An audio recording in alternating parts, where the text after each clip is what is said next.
मुख्यमंत्री देवेंद्र फडणवीस यांच्या उपस्थितीत सार्वजनिक आरोग्य विभागाच्या वतीने 2 राष्ट्रीय व आंतरराष्ट्रीय ख्यातीच्या संस्थांशी सामंजस्य करार झाला. Public health foundation of India आणि institute of medical and minimal access surgery training या संस्थांशी झालेला हा करार महाराष्ट्राच्या आरोग्य क्षेत्रात एक नवा आणि परिणामकारक अध्याय सुरू करणारा ठरेल, असा विश्वास मंत्री प्रकाश आंबेडकर यांनी व्यक्त केला.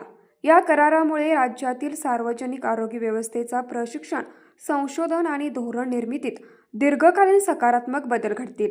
Public health foundation of India याच्या माध्यमातून राज्यातील आरोग्य कर्मचाऱ्यांच्यासाठी क्षमता वाढीचे प्रशिक्षण, नवतंत्रज्ञानावर आधारित संशोधन आणि धोरणात्मक सहकार्य यांचा समावेश असेल. Indian institute of public health महाराष्ट्रात स्थापन होण्याची शक्यता यामध्ये एक महत्त्वाचा टप्पा ठरेल. यावेळी राज्याचे मुख्यमंत्री देवेंद्र फडणवीस, मंत्री आदिती तटकरे, राज्यमंत्री माधुरी मिसाळ, राज्यमंत्री मेघना साकोरे बोर्डीकर, आरोग्य विभागाचे सचिव डॉक्टर निपुण विनायक, सचिव वीरेंद्र सिंह, आरोग्य सेवा आयुक्त डॉक्टर कादंबरी बलकवडे, वैद्यकीय शिक्षण विभागाचे सचिव तसेच दोन्ही संस्थांचे प्रमुख पदाधिकारी, प्रतिनिधी आणि आरोग्य विभागाचे प्रमुख अधिकारी, कर्मचारी उपस्थित होते.